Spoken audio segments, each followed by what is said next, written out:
Okay, here we go. We're gonna hit on one of my favorite topics, which is understanding the buying stages, basically trying to identify where your prospect is at. So buying stage number one, this is going to be your window shoppers. These are the ones that are constantly looking for free info, not really interested. They're probably financially disqualified, so they don't have any money and they know that, but they're still gonna get on the call and waste your time anyways, right? This is probably gonna be anywhere between 40 to like 50%, definitely the majority of the people that you're probably going to be seeing come through your ecosystem, maybe not speaking to, but they're watching from a distance. They're keeping an eye on you. I know I'm guilty of it with a handful of the gurus out there. Never bought anything from them, but I do watch from a distance and take advantage of some of their free resources. So for them, I am a window shopper. Okay, here we go. Buying stage number two. These are going to be our problem solvers. What do we mean by that? Well, these are people who know they have a problem. They're looking for a solution, but they're probably more along the lines of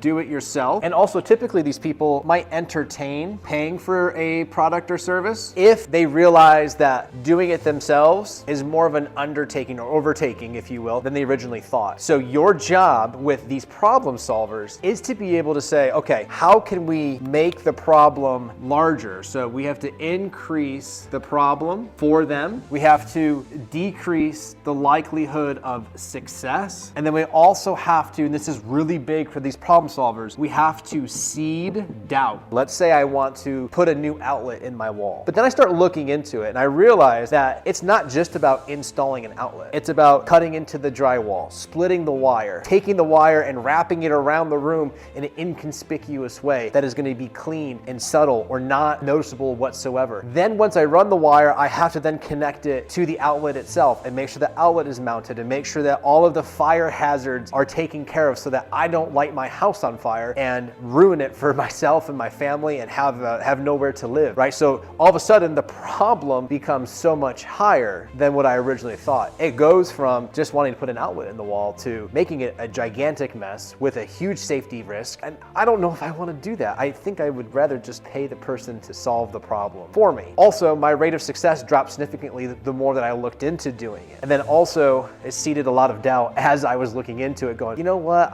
I don't want to have to take apart the drywall. I don't want to have to split the wires. I don't know if I'm willing to take on that risk myself for the upside. I think I'd rather get it done the right way first. And now I'm progressing into stage three, which is where we're focused on solutions. Okay, so that brings us to stage number three, which is solution focused. So what am I looking for if I'm a buyer in the solution focused stage? Well, I'm looking for someone who I can trust to get the job done. Number two, I'm looking for someone that is valuable. So what I'm going to pay you equals a high return on my investment, because if I can put my money and know that, for electrical example, that my family is going to be safe and my computer is going to run and I'm not going to trip circuits all the time, well, I'd happily pay someone a reasonable price to get that job done. And number three, we also have to provide CTA. Do you want to get that done today? Do you want to book that for today? We can get you in by Friday. Would that work for you? And schedule that appointment, close that deal, ask for that sale, ask for the follow-up, ask for the referral, whatever it might be. You have to have a call to action when you're working with solution-focused people, because if they don't have a call to action, they'll go find someone that does, someone that will provide it to them. Okay, fourth and final buying stage, hot leads.